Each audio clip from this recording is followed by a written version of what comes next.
everyone. It is one more episode, at least, of This Is Whole Life. Today in studio, Jeff Sincomani. Welcome back to the studio. It feels good. No phone call today. I like that. All right. So, in previous weeks, we know we've been going through some, what was it? It was a great question last week, Messy Middle with John Monday. Nothing wrong with any of those messages. I liked them all. But we found ourselves missing a key ingredient to these messages over the last, what was that, 4 or 5 weeks? I mean, and again, great messages, not disparaging. John, you're not even a guest pastor still. We still think of you as family. But this week, we had that little special something before Ken hit the stage. Before he walked in the front doors. It came this week in the opening sentence of our message synopsis. Let me just read that opening sentence for you. What are you willing to suffer for another person? Yes, you guessed it. The return of the Velvet Sledgehammer is here. Yes. Welcome back, my sort of soft, solid steel friend. I mean, the second sentence contained words like patience, acceptance, tolerate, problems, suffering, annoyed, and anxious, which means we can only be talking about one thing. Love. There we are. That's it. Love means so many things to so many people. And when you start talking about love, everyone has a different viewpoint from where they're going to attack this from. And I feel like there are so many issues here. And let's just start with the first one. Ken said in 1 Corinthians 13:4, patient and kind are conjoined twins. I mean, if it wasn't so just frightening, it's funny. I mean, he said they can't be separated. For Paul in the gospel, simply biting your lip or even achieving the ability to not have animosity to those who have done wrong to you is not enough. You must be kind to them. I'm trying to read this with a straight face. You must be kind to them. These are magnets that are really, really strong, that are pushing in the opposite direction, Ken. Yeah, I think people shouldn't be confused. I don't like the things I preach either, okay, just so we know. I mean, No, I like it, but yeah. I'm just thinking to myself. Well, I don't. I found myself on Sunday. I know whenever I preach on something, I know I'm going to get to deal with it in the next week. And so I immediately failed the test on Sunday. And, no. Thank goodness God gives retakes. So retakes. Well, now that's the best thing I've heard so far. Thank you for that. You're welcome. God gives retakes right now. So the rest of the time we're talking, just remember, God gives retakes. So after this, we'll have a confession time? Confession. Maybe that'll be our new podcast. The Confessions of Pastor Ken. Oh, my goodness. I loved the whole outline, the whole idea of what we're talking about is so important to all of us. I mean, you don't have to look very far around to see so much of the opposite and so prevalent, maybe more than ever. Where do we even begin to make this? Okay, let's just say this feels like an idea, and we're going to do this on purpose, but we're going to do it on even, a more occasional happening? Where do we start from when you realize, because to me, patient and kind, I don't know that, I mean, I can be kind on occasion. I'm probably better at being kind than I am being patient. And that's probably scary because someone goes, I'm sure there's someone listening going, I don't really recall Randy being all that kind. So if he's less patient than he is kind, woo. You know, I think the thing that I got out of just studying for this sermon and the word patience is that I really do like the original word, and what it really means is to suffer along with. Yeah. To suffer along with. And long suffering is really old-fashioned word. We don't use it a lot anymore. Mm-hmm. But it really encapsulates the original word that was used in the Greek for this idea that Paul was having. And I think, like I said in my sermon, my patience gets done when I start to suffer. When I will be patient with you up until I begin to suffer, to really suffer. I mean, when it's an annoyance, I'll be patient with you. But when I start to suffer, because the word suffer to me is just a really strong word. To me, I mean, it implies pain and angst and hurt. And so for me, I find myself being willing to be patient with people when they don't understand something right away, or when they're not, they don't bring me my food quite quick enough. Maybe I can handle that. But what really stretches my patience, my long suffering, is when somebody is intentionally mean to me, or those I love, even worse, those that I love. Yeah. Mm-hmm. And then my patience is done. And yet, for Paul, that's where patience begins. It's long suffering. It's this idea that we suffer long with somebody, that we don't just give up after a few minutes of suffering, but that we're willing to go ahead and actually suffer in a long way. And I know that's a really difficult thing, and I think we have to be very careful with that, because I don't think we want to condone people being mistreated and saying, well, you just need to accept that, that you're in an abusive relationship or something like that. I don't think that that's not at all what I'm wanting to say, but what I am trying to say is that in our American culture, we tend to really not give ourselves the opportunity to show God's grace and His love because we are so adverse to suffering. The air conditioning goes out, and for an hour or two, the electricity goes out for an hour or two, and people go berserk. And which is not to say I get it, I'm with you, but what I'm saying is we just have, as a society, have really, I think, overall really have a low tolerance for pain. I really, matter of fact, that was my favorite part of the whole sermon. The rest of it was great, but that piece was really important. That you said that patience really starts when we personally start to suffer, and I think the reason why we have such a hard time with that is that kind of suffering, when you put it in the context of how I'm patient with you or with you, is really a sense of suffering internally too. In other words, there's a little bit of empathy in that, because I have to start all of a sudden realizing the reason I'm being patient is because I have to start offering understanding. And as soon as I do that, it's a piece of me that I'm having to give, and it's a piece of me that I'm having to be aware of.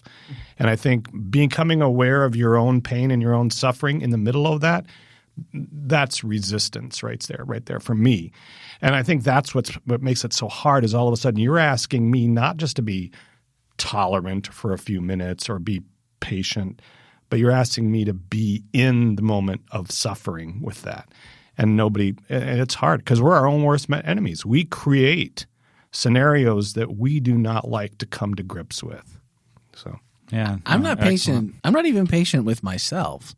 Yeah. So, yeah, exactly. To me, it's all part of that self-talk that we have that is, for me, it's expecting perfection in things that I do, and it's expecting things to be done right the first time. I hate getting halfway through something and going, oh, you missed the little step that was so – it's in the grand scheme of things – it is so insignificant. 99.9% of people would never even know you didn't do it. But then I got to take the whole thing apart, because to me it's going to drive me crazy that it's not there. And I know that that's way OCD. But then when you have those expectations constantly for yourself, you don't just send off better expectations of other people, and you catch yourself going, wow.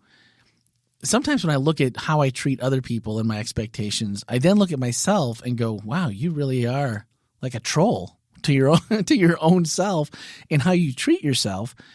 And I think that's so hard then to go, it's like looking in the mirror going, wow, I'm just really not patient, and I really have no tolerance for X, Y, and Z, whatever that might be for you.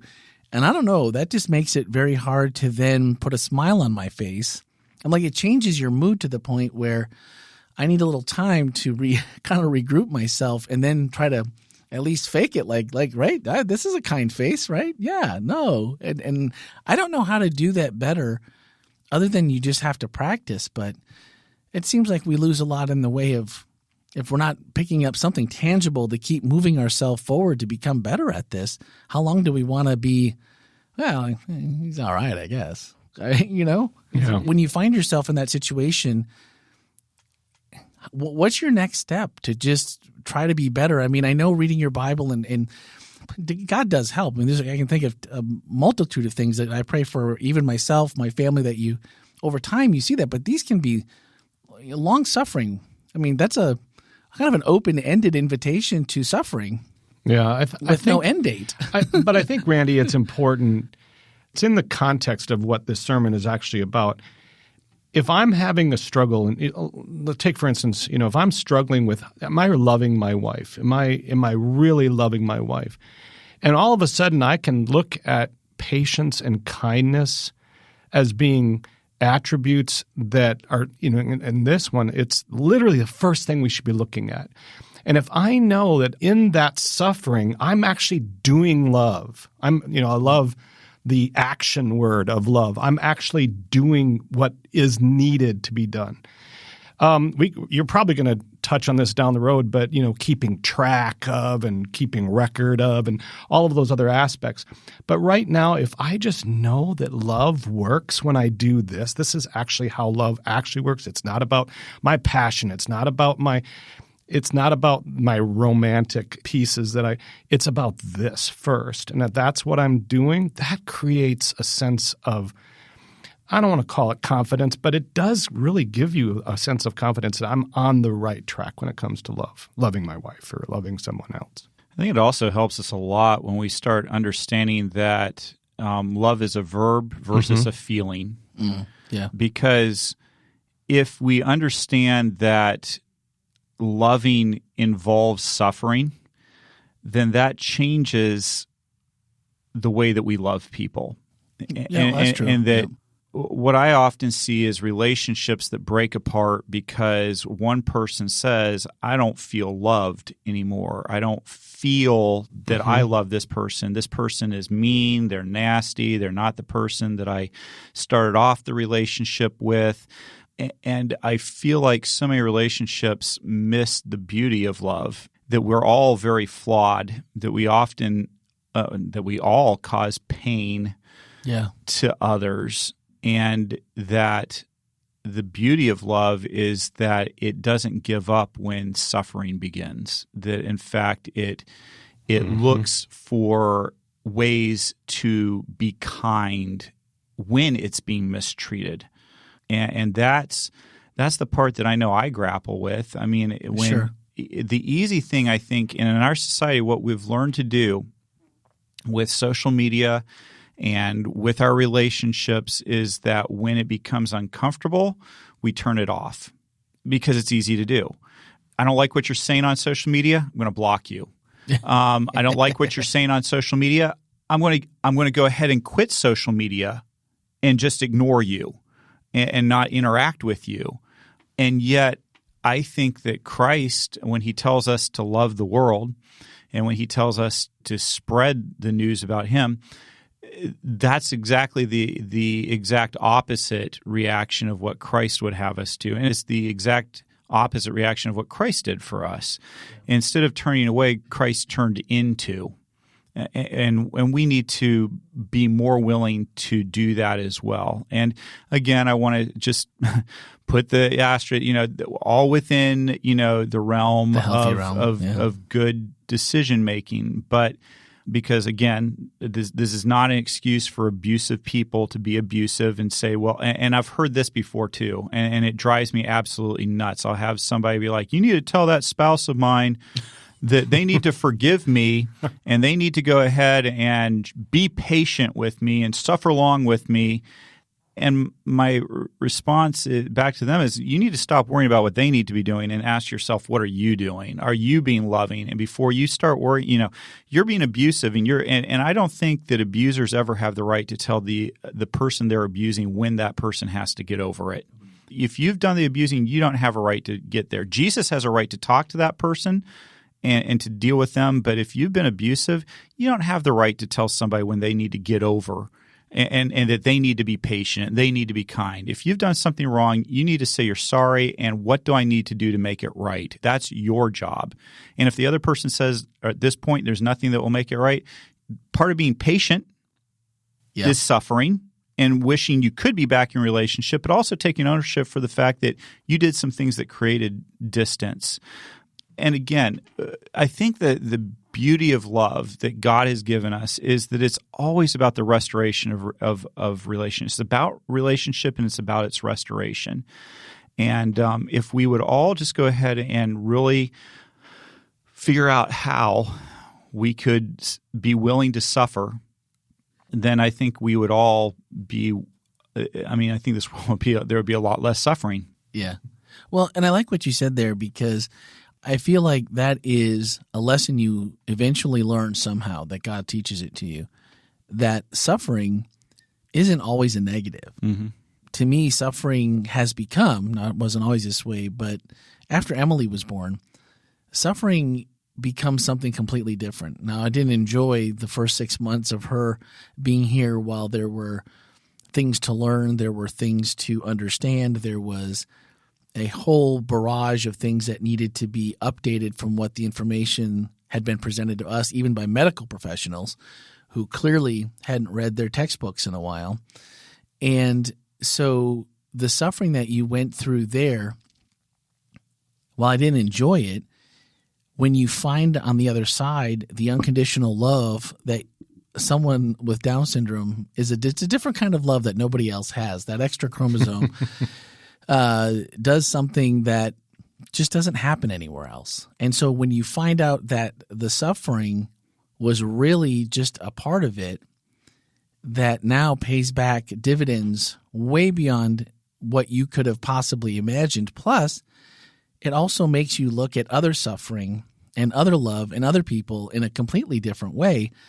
So without going through the suffering, it's almost like your definition of love can't be complete, because I know mine wasn't. I'm not saying that someone's like you were talking about, a bad relationship or an abusive. I mean, you're not learning anything positive there. You might learn what you would never put up with again if this, is not repairable, something like that. But it's really changed me as a person, as our family. Because this minute you say suffering, whoa, back up. Who's going into that? Well, how much for a ticket? I'll take 3. Let's go for the suffering and double down on it.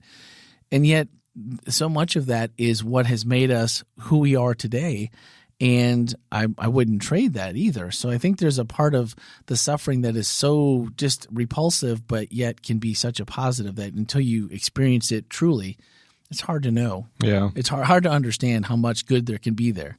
Yeah.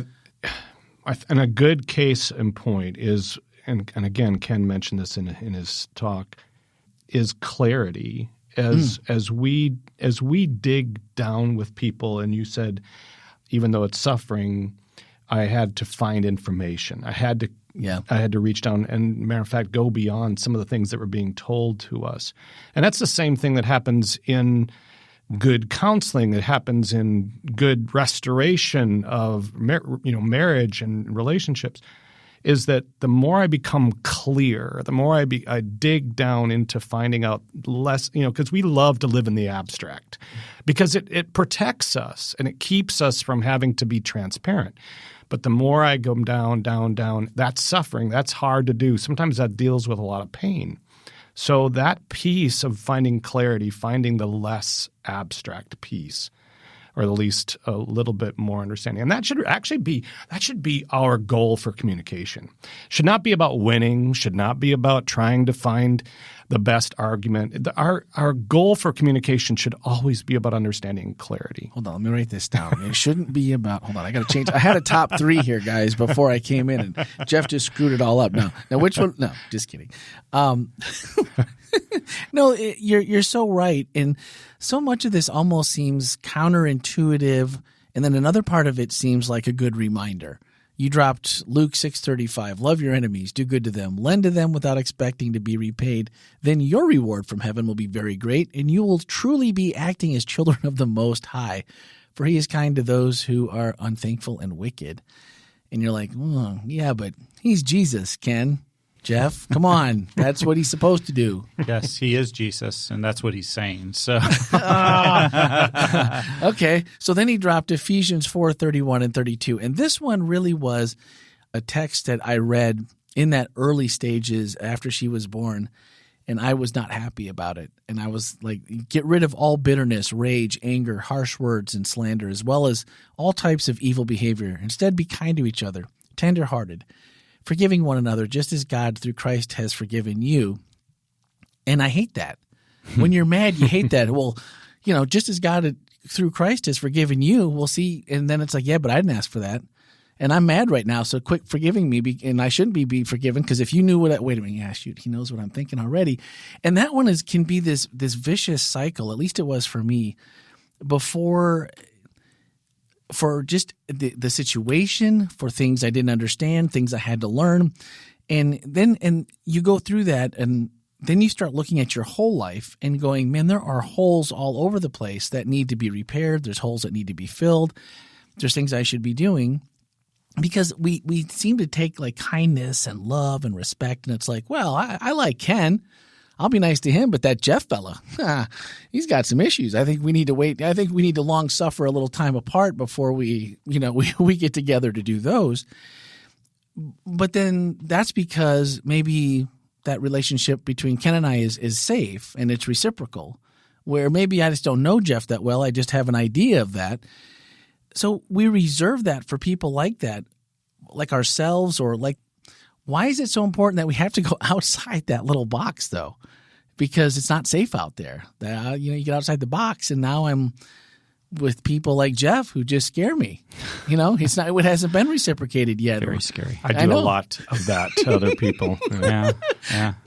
We do have to do this to grow, though, right? I mean, is that essentially why we have to go do this? See, I think this is where a lot of people miss out on the greatest blessing of the church. You'll hear people saying, I don't need church to be a Christian. I don't need to go to church. I don't need to be around these people, especially since they're hypocrites. They're not nice. They're not mean. And I would suggest that maybe the greatest gift the church has to give are those experiences, because the Christian life is one of learning to live in community. It's a lot easier to be kind when you only surround yourself with like-minded people who treat you the way that you want to be treated. It's another thing altogether to live the Christian life with people who are imperfect, that are hypocrites, that are unkind.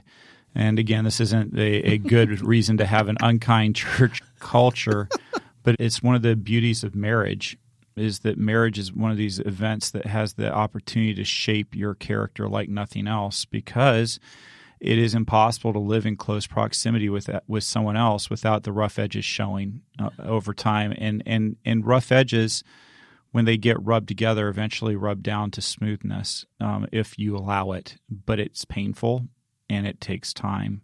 And I would say the same thing is true within church. If you don't become more patient and kind by isolating yourself, you become more patient and kind by living in friction with others and allowing that friction, more importantly, allowing Christ to make it obvious to you where you need to grow. I remember there came a point in my marriage where I had been so focused on what Rochelle needed to do better. And God slapped me in the face and he said, this is not about Rochelle. This is about you. Yeah. You quit worrying about what Rochelle needs to be doing, and you take care. You've got plenty of things that need to get taken care of. You worry about you.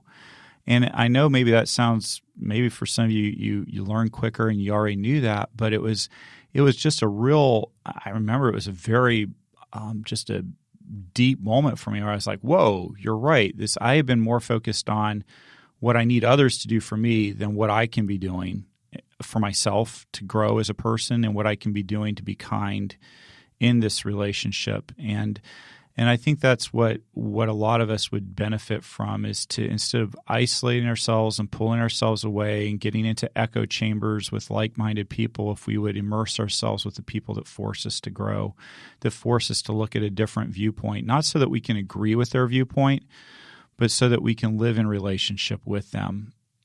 I think we need to be thankful, actually, for those people that don't fit into our comfort zone, so to speak. I think we need to be grateful that they're in our lives, because we have this idea that the fruits of the Spirit, or these values that we pinpoint, we should only hang around people that are kind to us, they're long-suffering and so forth. But if you think about them from the standpoint of, I've got these pieces in my life that need to be challenged sometimes. They need to be brought out. They need to be, as you said, they need to be grown.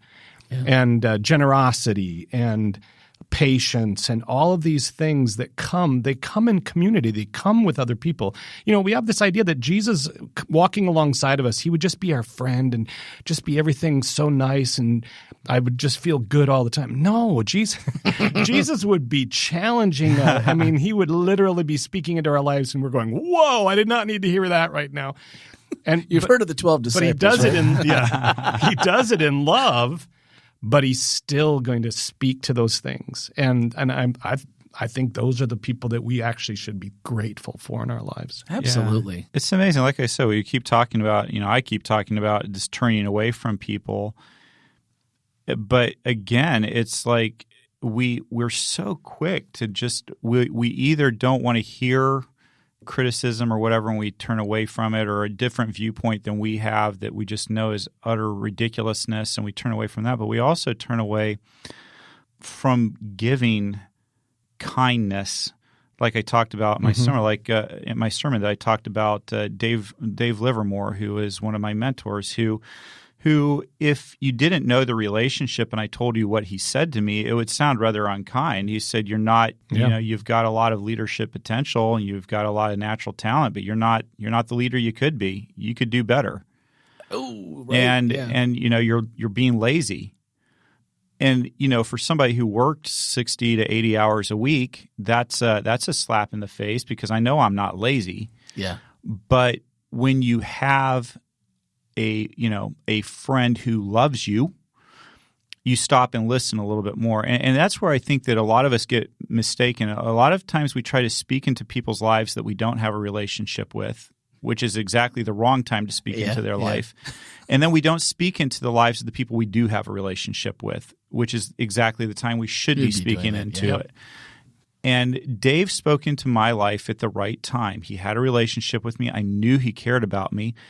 And as we unpacked what he was saying, it really it began to sink in. And not only did he just say that to me, but he modeled it. I watched him. He's a voracious reader, and he's the one who really put me on the path to making sure that I'm reading every day, that I'm putting good information, not just there's a time and a place for everything, but putting really good, high quality reading material. That doesn't mean that I agree with everything that I read, or that I only read things that agree with my previous suppositions. He's talking about reading things that challenge me, that make me think through.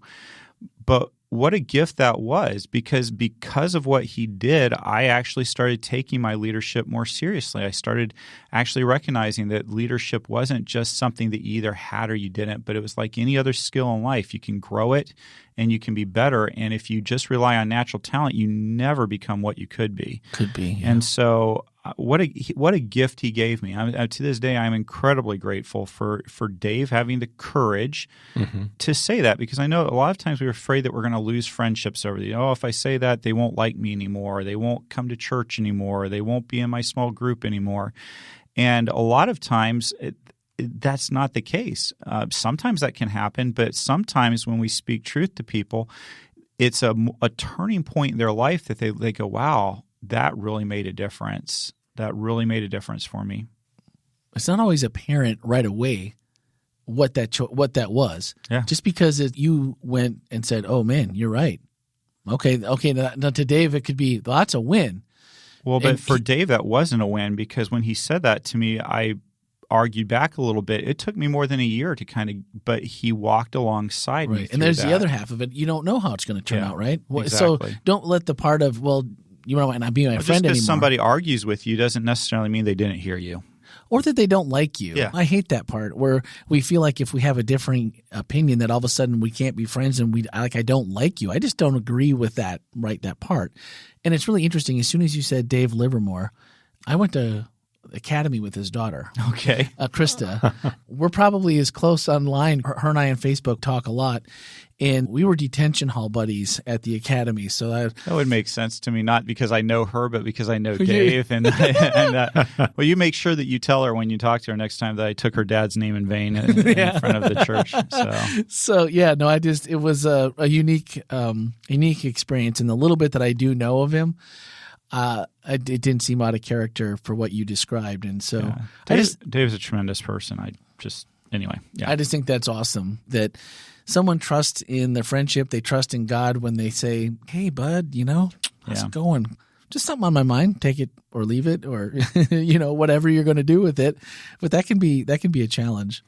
I think the other part of it is that when we say these things, when we have these kind of conversations, I think that one of the things we have to also be willing to accept is that people won't accept what we have to say to them, that they can reject it, and that's the beauty of God. God is patient, and kind. And that's how these things are so reciprocal, because when you give something to somebody and they reject it and they go, no, you're wrong, and you're right, but they're, no, you're wrong, I'm not going to change it.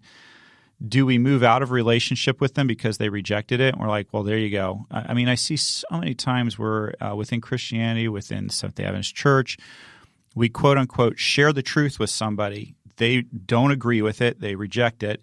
And we're like, well, on to the next next person. A person, yeah. And so as opposed to seeing this person as a relationship and a friendship, and just because they don't accept what we have to share, that doesn't mean that we're not in relationship with them anymore. It means we continue on in that relationship. We walk alongside, not for the sake of hopefully eventually being vindicated or whatever, but because we genuinely love people, because we care about them, because we value the relationship. I think that's easy to stop, though, because if you're not immediately met with, well, thanks for bringing that to my attention, I'll get on that right away, then you think, well, maybe I should give them some space then because they're mad at me or whatever. Instead of continuing to check in, maybe we should have some whole life T-shirts made up with, I've been gifted the velvet sledgehammer. And that way, when it – I like that.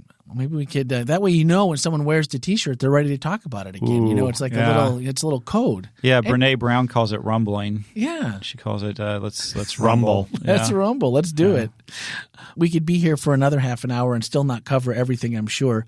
And I'm afraid that as we move forward, there might be more of this to come in this series because it's just – there's so many things to talk about and so many things to understand. But we didn't have any Q&A questions this week because there was no Q&A because we were it was communion. Yeah, we had communion. We definitely want to keep the flow going with just really a worshipful – not that Q&A isn't worshipful, but it would have just kind of disrupted things. But it worked. A little bit. Yeah, the whole idea of not having it this week worked. So we don't have any questions to answer. Next week, though. So if you had questions, you could bring them in now. Bring them in to this or start next week. Because guess who is online worship host this week? Ooh. Yeah, that's this guy. Okay. So that means what'd you do to Stanley? Did you break another one of his fingers? Or No, he's going on vacation. What? Or he's going to be gone get vacation time. Well, at least for the weekend. I don't know if it's anything longer than that, but he'll be gone this weekend. So he'll be gone and maybe be tuning in to see how badly I messed this up. And so that means also Q&A. So if you want to get these questions now, and I'm going to tell you what we have upcoming, but I'll be pestering you Saturday morning as well for questions early and maybe even through Twitter through the rest of this week. So if you do follow the Whole Life, it's at Whole Life ORL, or for short for Orlando. That is our Twitter handle, and if you can send them there too because I monitor that daily, and that's where all of the updates for the podcast come out is on that Twitter feed. But this week, our Whole Life Reflections was really 4 in 1. And it really worked really well. And I wanted to end with that because if there's something that we need to do or something we can think about, or you're thinking, okay, this all sounds really good, what could be a couple things I could do? So here's 4 easy steps. First, you ask yourself the question, with whom do you struggle to be patient in your life? 2, without placing the blame on other persons, why do you think you are impatient with them? 3, how could you be kind to this person or persons? And then 4, stop and pray for the person you've been thinking of and ask God to help you be patient and kind in your relationship with them. That's pretty easy. If we could just maybe even just pick one, and maybe not the hardest one, maybe pick the easiest one, or the person you feel like you maybe have the best inroad to a conversation because maybe you're feeling a little uncomfortable, which you probably will because we all do, and start with that one and see how that goes throughout the week. And then if there's anything we missed this week because we didn't have a Q&A, anything from the message, just let us know. Always available here, 407-965-1607. You can leave a voicemail or a text or email podcast@wholelife.church or at Whole Life ORL on Twitter. That's another easy one. Our final thoughts are from the closing to Ken's message. He said, patience is the willingness to remain in relationship, to bear with another, to suffer long. As you practice patience, remember to add kindness. True kindness is not just a random act or something we do for those we like. True kindness is something we do for those who are unkind to us and who irritate us. So that's the Velvet Sledgehammer 5-pound version. Regular one's like what's this, 10 or 15? That's like the little one you hold in your hand. Just that last part. It's the gavel. Mm-hmm. Something we do for those who are unkind to us and who irritate us. Man, it's that last one that really gets me. Who irritate us. That's a hard one. Because then the edges, they really don't move well. You said they wear down over time, they become smooth, but boy, they don't move much in the beginning when they irritate us. All right, next week. So if you have questions or you have ideas about this, it is going to be Love is Part 2, Not Jealous. Love is not jealous. That seems easier than patient and kind, so I have some hope for next week. Should I have hope for next week, Ken? No. No. That's actually a really good one. Oh, boy. Jeff's already read it. Yeah, okay, so I'm in trouble because I'm totally not seeing the Velvet Sledgehammer in this one. But hey, we're quoting Shakespeare. We are quoting just some amazing people, and not to mention all the what the Bible has to share as well. So it's going to be good. Excellent. All right. And I'm not just saying that because I wrote it. Please be at church. Please come. Please. I miss you. And we'll deal with Ken's humility next week. Yeah, we're actually you're not far off. I think the week after that is love is not proud. So I think you're quite right. Man, so look at you, the prophetic gift. Well, it's coming. It's something else you got to work on. Just one more thing to add to the list. All right, guys, thanks so much for listening, and have a fantastic week.